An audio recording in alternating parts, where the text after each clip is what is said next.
Hello friends, very good morning. So let us start today. Let us continue with our first chapter. Chapter 2 Indian Contract Act 1872. So yesterday where did we stop? We have covered what is a contract, what is an agreement, what is a promise, what's a consideration, correct? Social agreements, legal agreements, difference between agreement and contract. What are the essential elements of a valid contract according to section 10, not as per section 10, correct? We have covered all this yesterday. Today, let us continue with types of contracts. Okay, so types of contracts, very, very important. You have to remember the names of the contract because we will be keeping on using these names again and again.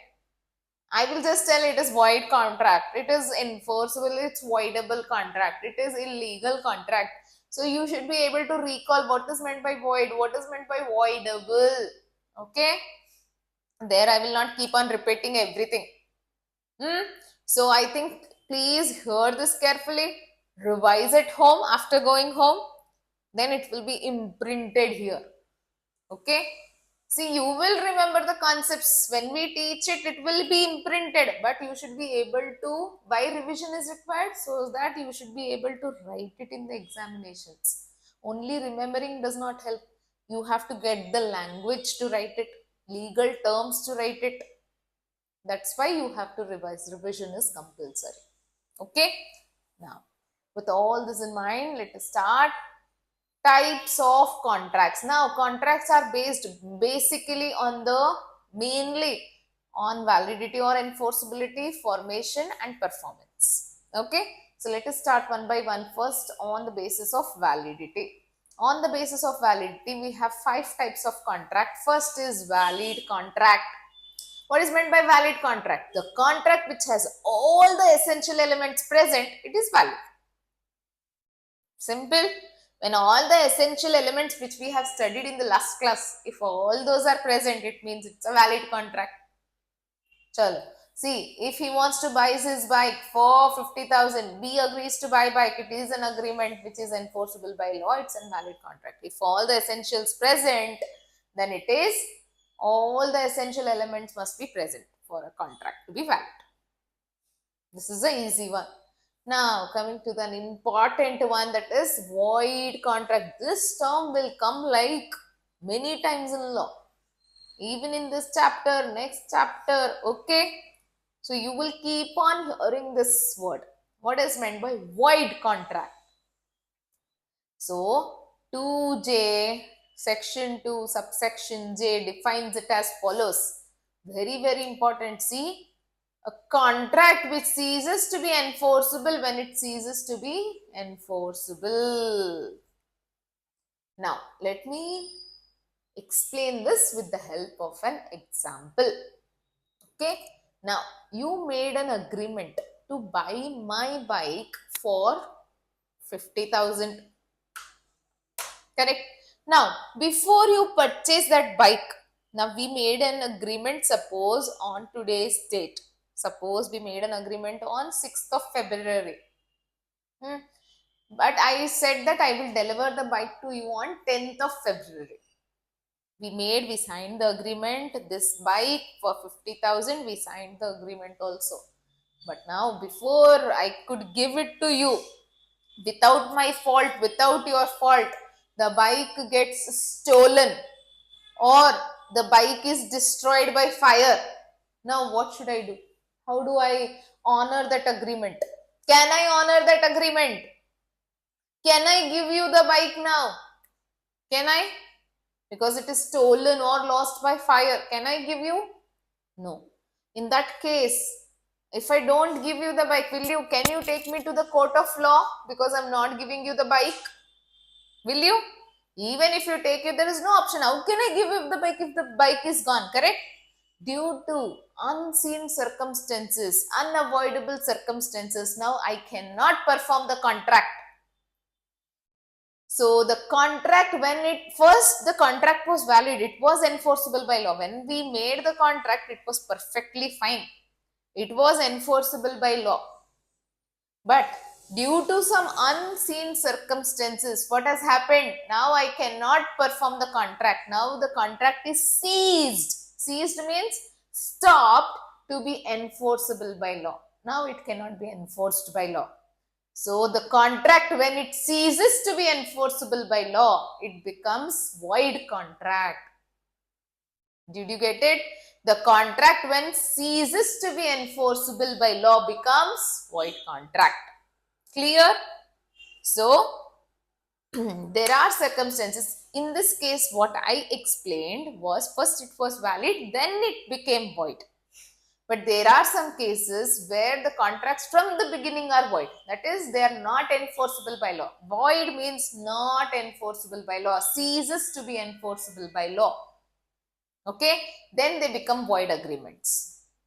Contract ceases to be enforceable when it becomes ceases to be enforceable by law. When it is ceased to be enforceable by law, it is void contract.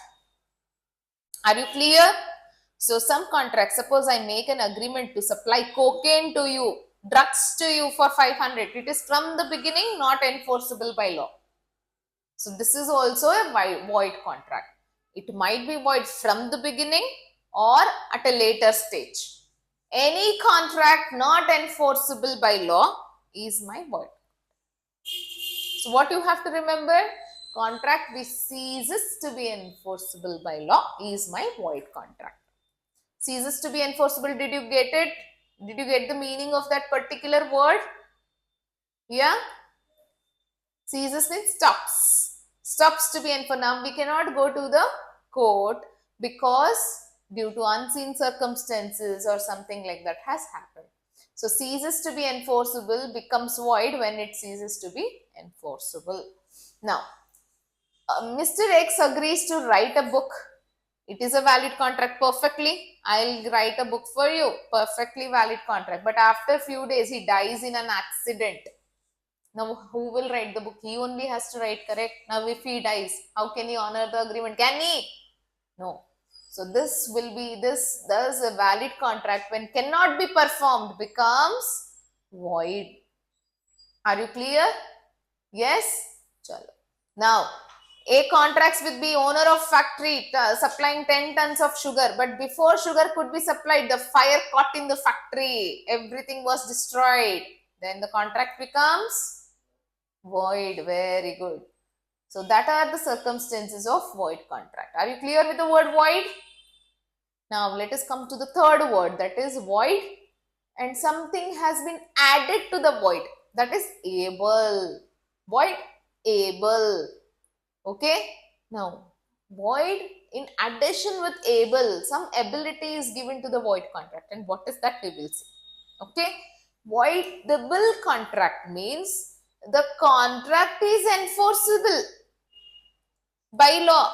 There are, we know in every contract there are how many parties? At least minimum there must be 2 parties, correct? Now here in voidable contract, the contract is enforceable, but at the option of only one party and not at the option of others. Clear?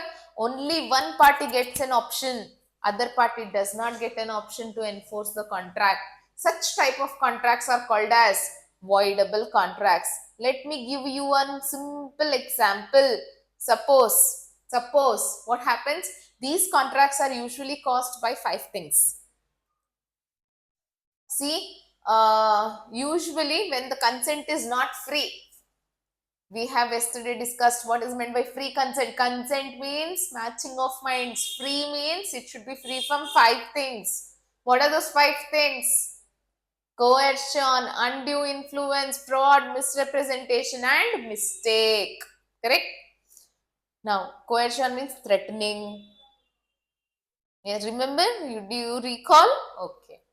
So, now, so an agreement is enforceable at the option of one party, not at the option of other or others is voidable contract. Now, let us take the few examples.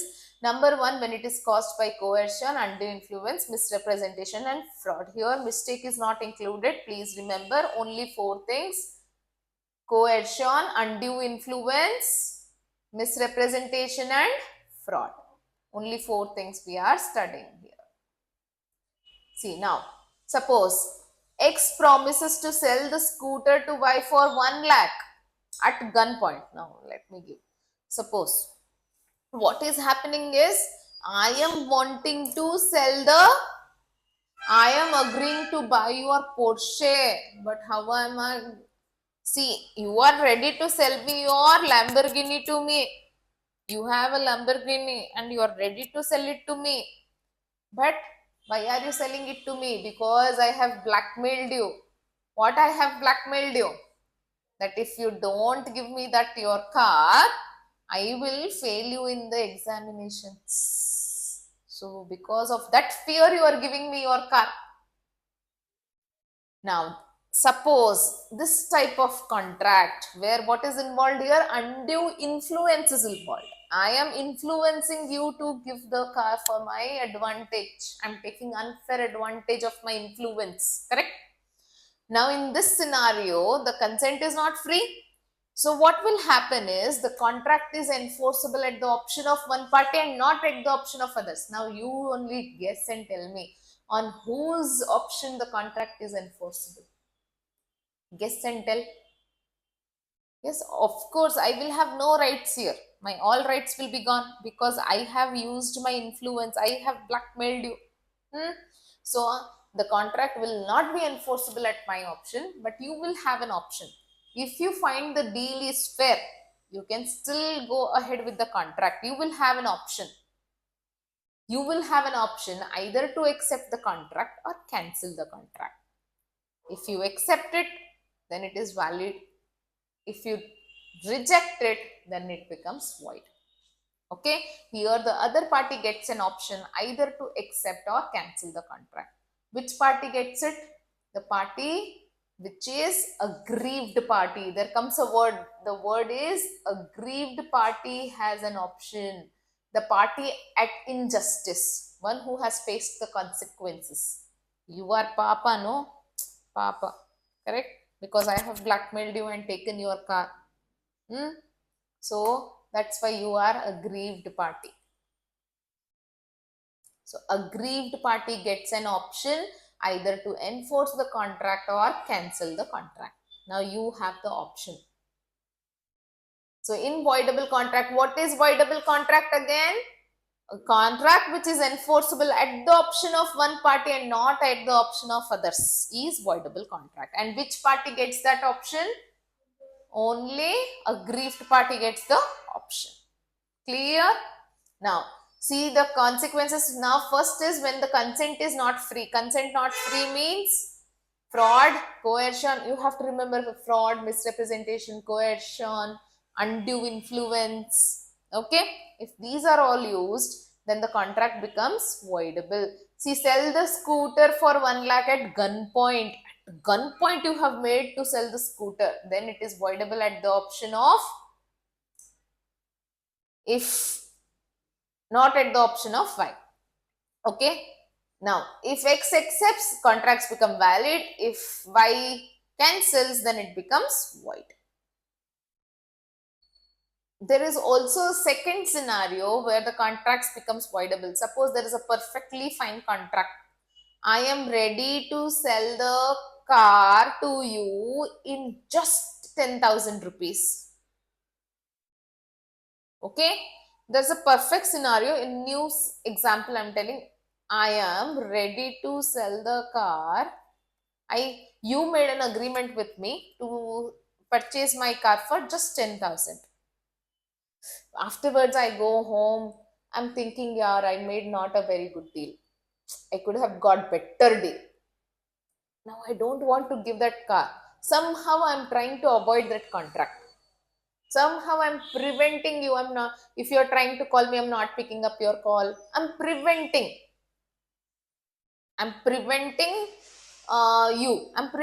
you from that contract to be performed.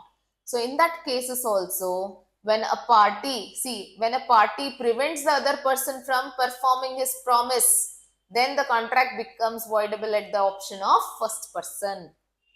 Okay, so it will become, you can either cancel or accept the contract. Clear? Next, third one, when a contract is promised to be performed within a specified time, and if you are not performing that within the time, then the other party gets an option either to accept or cancel the contract. Okay, there are three scenarios where the contract becomes voidable. Are you clear? So one, first, when the consent is not free, that involves fraud, misrepresentation, mistake and coercion. Second, when the other party prevents from the performance of the contract, then the contract becomes voidable. Third, what's the scenario? You promised to do within time, but you have missed the deadline. So then it becomes at the option of the other party, it becomes voidable. Clear? Now we have differences between void contract and voidable contract. So let us come with the differences. See, very simple, just going through. Void means ceases to be definition part. Here it is at the option of one or more party. A void contract cannot be enforced at all. Void contract you cannot enforce only. But here it can be enforced, but at the option of one party, that is aggrieved party, and not at the option of other party. Okay, there's a ability is there to be enforced. Okay, now a contract becomes void because of change in law, change in circumstances beyond the contemplation of the parties. We did not think that my bike will be stolen or it will be lost by fire. Okay, beyond our contemplation, due to change in law. First it was legal in the country, but now the law has changed. Now that particular product is made illegal. Okay, so then due to change in law, due to change in circumstances, a contract can become void. A voidable contract because consent is not free. Whenever the consent is not free, the contract becomes voidable. A contract cannot be performed, but here it can be performed if the aggrieved party, see, the other party gets an option that is correct, either to accept, either to cancel. He gets an option, but he has to exercise that option within reasonable time. You don't have lot of time. After 1 month, 2 months, you're thinking either to accept or reject. No, within reasonable time, whatever you want, you do it.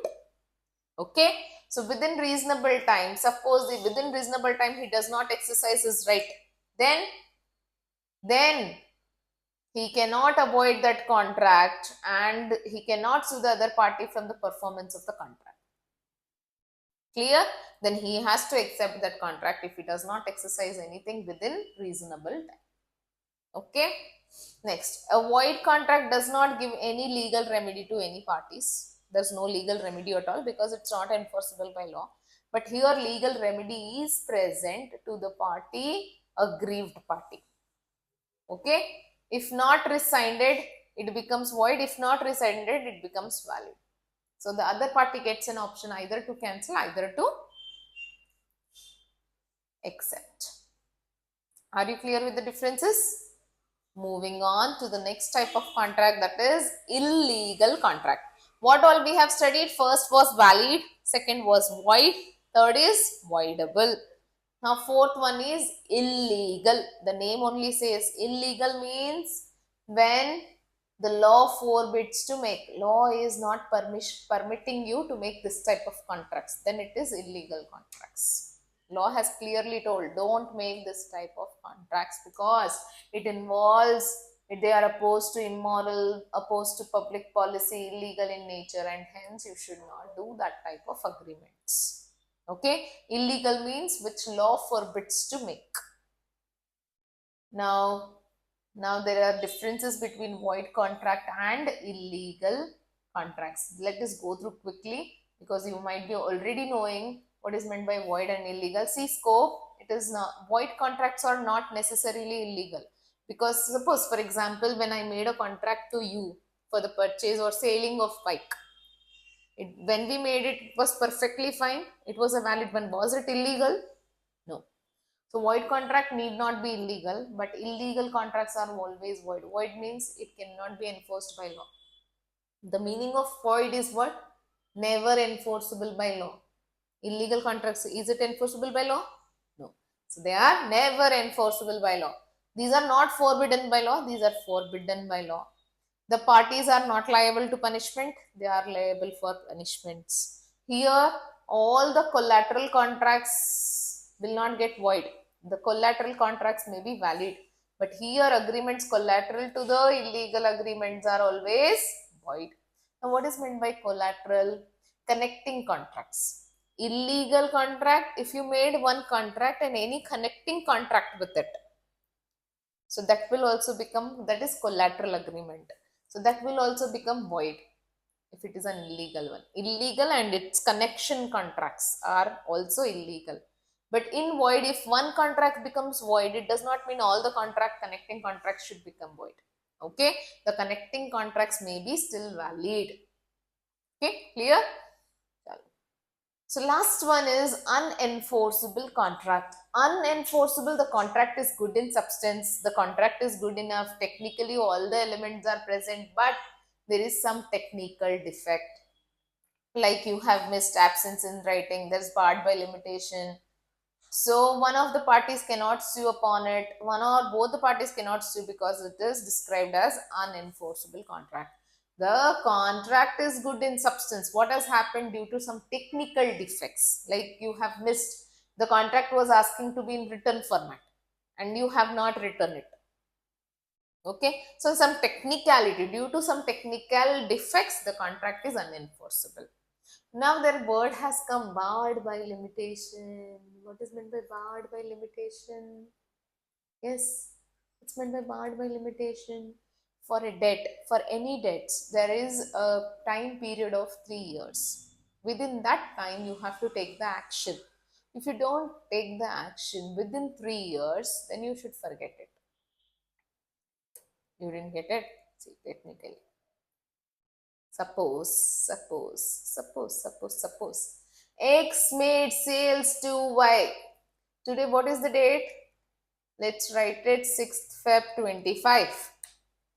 I made a sales of 10,000 to Y, okay, on 6th of February. Now, Y has to make payment, correct? Y has to make payment. 1 year gone by, 1 year gone by, he has not made the payment. Second year also gone by, he has not made the payment. Now you are waiting. X is waiting and waiting. Third year also gone by, he has not made the payment. He is waiting only. Now what does the Barred by Limitation Act says? What does this act says? This act tells that if you have to take some legal action within 3 years. 3 years gone, you didn't ask for the money, you didn't take any legal action, then forget it. Now the contract will become unenforceable. Now you cannot go to the court and sue Y for the recovery of 10,000. Now you cannot ask Y for 10,000 if 3 years have crossed and you have taken no legal actions. The contract will become unenforceable. Why? Because Barred of Limitation Act says you got 3 years to claim your debts. If you lose, if you don't, okay, within 2 years, if you take some legal actions, then you can still recover that debt. You can take Y to the court and recover your money. But if 3 years have crossed and you have taken no legal actions, then you are not able to claim that debt because that contract will become unenforceable. Clear? Did you get the meaning? Yeah. So the contract was good in substance, but only what has happened? 3 years has crossed by and hence the contract has become unenforceable. Clear? Quickly, let's go through an example. Answer me the question. A bought goods from B in which year? 2018. No payment made till 2022. Now tell me, can B recover his amount from A?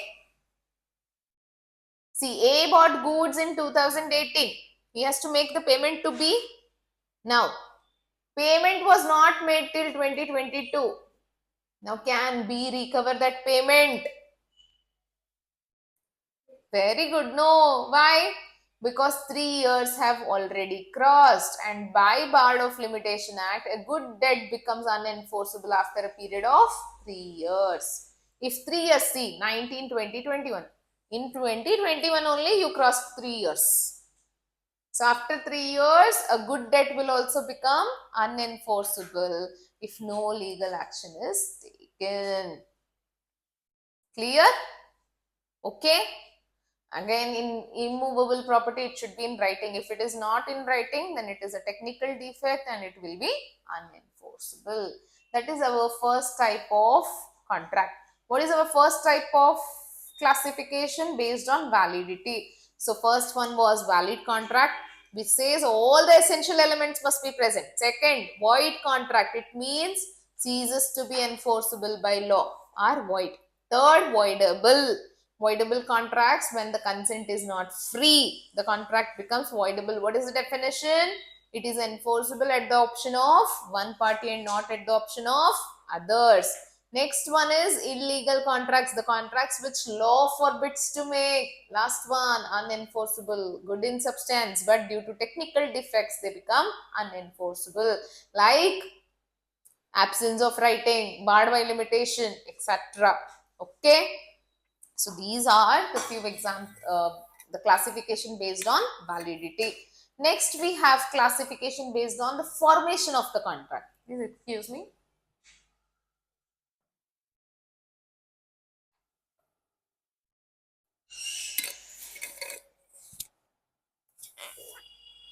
See next, on the basis of formation, what has happened? First one, formation based on express contracts. So on the basis of formation, the first type of contract is express contract. Express contracts means express, you have to express it either with the help of words. See, basically you have to use the words either orally or in written format. Express means use of words. It can be either oral or in written form. So that is my express contract. See, by words or in writing. For example, A tells B on telephone that he offers to sell his house. He is calling you and telling you he wants to sell his house. Is it an express contract? Yes, because words are being used. Whenever you use the words, it is express contract. Now, next type of contract is implied contract. What is meant by implied contracts? These contracts are formed by implications. Now, what is meant by implication? Or by conduct of parties, action, by actions or by conduct. When I say I'm not using the words, I want to tell, but are you okay? Instead of using the words, I just do this. Do you understand it or not? By actions, okay? By actions, by conduct, by implications, if the contracts are formed, that is implied contracts. Ma'am, can you quote us an example how these contracts are formed? See, for example, if you go to a coffee shop, okay, if you go to a coffee shop or at a restaurant, now the coffees are kept suppose in the containers, you just take a glass and pick up your coffee, drink it. Can you just leave without paying the amount? The owner of the coffee restaurant will be okay if you just leave just drinking the coffee and not paying for it? No, right? You have to pay. Even though we did not speak anything, you just filled your coffee, drank it and came out. But you have to pay. Why? Because it is an implied contract. By your action, by your conduct, it is implied that whenever you are filling the glass of coffee, it means you have accepted their terms. So you have to pay for it. One more example, what is given here is, see, a coolie in the uniform picks up your luggage. You are walking on the railway station.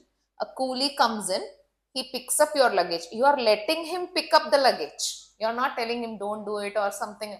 You are letting him pick up the luggage. He has picked up and dropped you to your platform. And now what you will do? We will not pay you. Did I tell you? No. If you don't pay him, no, he can take you to the court and recover his amount. You are liable to pay the amount even though you did not speak or use any kind of words. Now, a contract is formed here by implications, by conduct of the parties. Okay? So, that type of contract is implied contract. See here, same example, it drinks coffee in the restaurant, then you have to pay for it. Again, very simple example is also, suppose there is a moving public bus, public transport. Now you get on that bus, you don't speak anything, you get down to your own stop. Now it is implied that you have to pay. You did not speak to the conductor, you did not speak to the driver, but still it is implied that you have to give your charges from one stop to another stop. Correct? So these are all the examples of implied contracts. So now one more, tacit contracts. It is included in the implied contracts only. Tacit means silent. So these contracts are again silent contracts. Like classic example is ATM. Whenever you insert your card, you are getting the amount. Yeah. Another classic example of the silent contracts are in the auction sale. They will not sell that it is sold, this product is sold. They will just 1, 2, 3. By the fall of hammer, by your action, it is sold. And hence, these are all, this is not a separate form of contract, it is included in the implied contracts only. Okay. The last one again here we have is quasi contracts. Very interesting type of contract. Quasi contracts means are the contracts you have not made the contract, but the contract, it's not an actual contract, but it is resembling a contract. These are created by law to induce justice in the society. Okay. So what we have to remember in the quasi contracts is these are not actual contracts. There is no offer, there is no acceptance. All the valid elements what we have studied earlier, those are not present. But still it is a contract. Why? Because it is imposed by law. Ma'am, example again, see, suppose you are going on a road, you find like the person who was walking in front of you has dropped 1,000 rupees on the road. You pick it up. Okay. Now what is your duty? To put it in your pockets. Yes. What is your duty? To put it in your pockets and just go. Now if that person comes and tells you, please give me my money, I have seen you picking up my money. Is it your duty to give him back or tell me, no, I found it, so it's my money. Whatever you want, you do it. If you tell him no, he can go to the court and recover the money. Okay. So what is your duty? Your duty is to return that amount to the true owner. So you have not created any contract here, but it is imposed by law. You are liable to give him back his money. That type of contract is quasi contract. If you don't give him money, he has all the rights to take you to the court and enforce and sue you and recover that amount. Okay. So this contract was imposed by whom? By law. You did not make any contract with that person. Did you make it? No. But still, by law, it was imposed and you were supposed to give back that money. So these type of contracts come under the category of quasi contracts. One more classic example is, nowadays we keep on getting online deliveries, correct? Amazon parcel, Flipkart parcel, Myntra parcel. Yes. Suppose I have not ordered, my neighbor has ordered. Instead of dropping the goods to her house, it has been dropped to mine. Okay.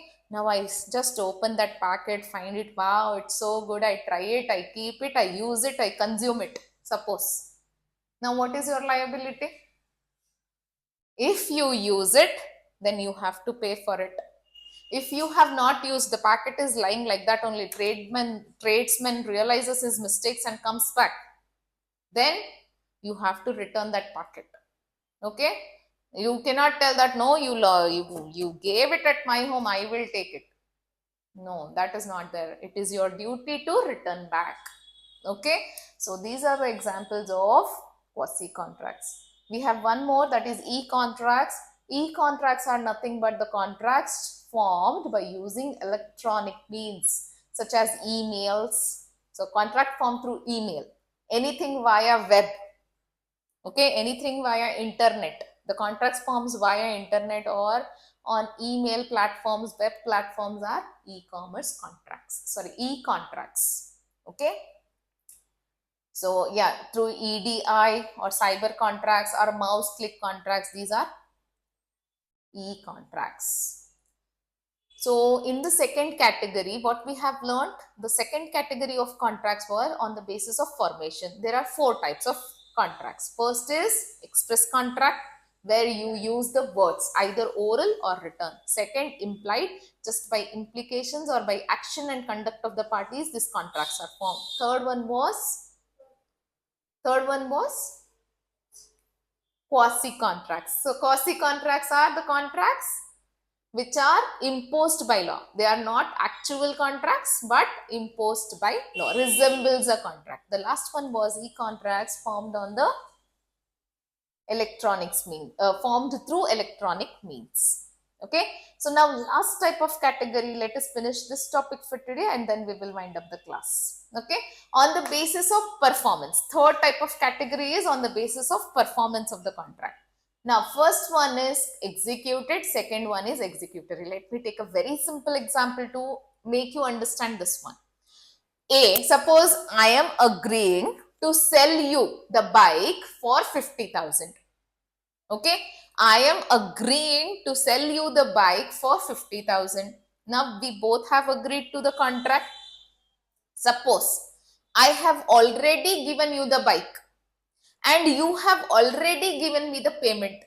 I have also performed my part of performance. You have also done your part of performance. Now, this type of contract where both the parties have done their job, it is said to be executed contract. Okay, executed means the parties, what they have promised, they have performed it. Then it is executed. Now, I think you would have already guessed what is meant by executory. Correct?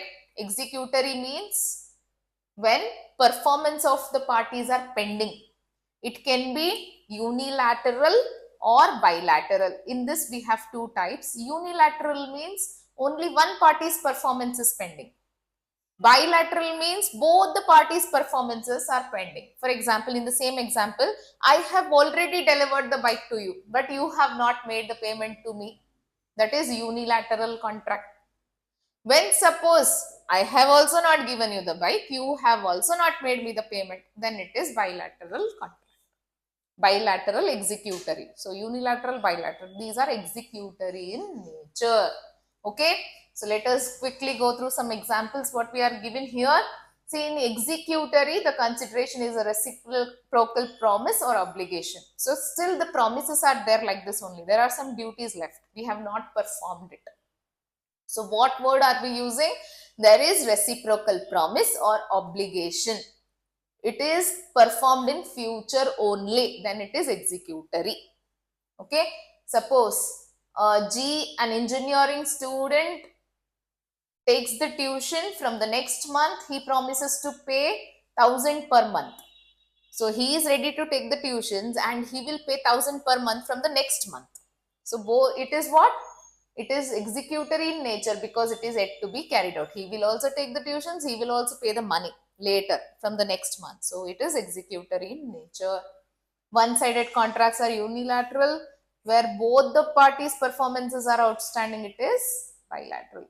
Let us today end this session with the example. See, M advertises payment of award of 50,000 to anyone who finds his missing boy and brings him. As soon as B traces the boy, there comes into an existence an executed contract because B has performed his share of obligations and it remains for M to pay the amount of reward to B. This type of executory contract is called unilateral. See, very simple, if I have to explain this, a person announced that find my missing boy, I will reward you with 50,000. Okay, now you went in the search of that boy, you already found the missing boy. You are done with your part of performance, then only my part is pending, that I have to give you the money. That is, one party has done, so it is unilateral. One party has already performed, only one party's performance is pending, so it is unilateral. Okay, so next one. A promises to sell his plot for 10 lakhs cash down, but B pays only 2,50,000 as earnest money and promises to pay the balance on next Sunday. On the other hand, A gives the possession of the plot to execute a sale deed for the whole of amount. Here, see what has happened. A is selling a plot to B for 10 lakhs. Okay.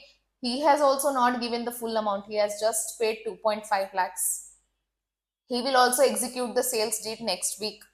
So both the parties' performances are pending. So it is called as bilateral contract. Clear? I think on the basis of, this was on the basis of what? Execution, performance. So first one was executed. When both the parties have done their part of job, it is executed.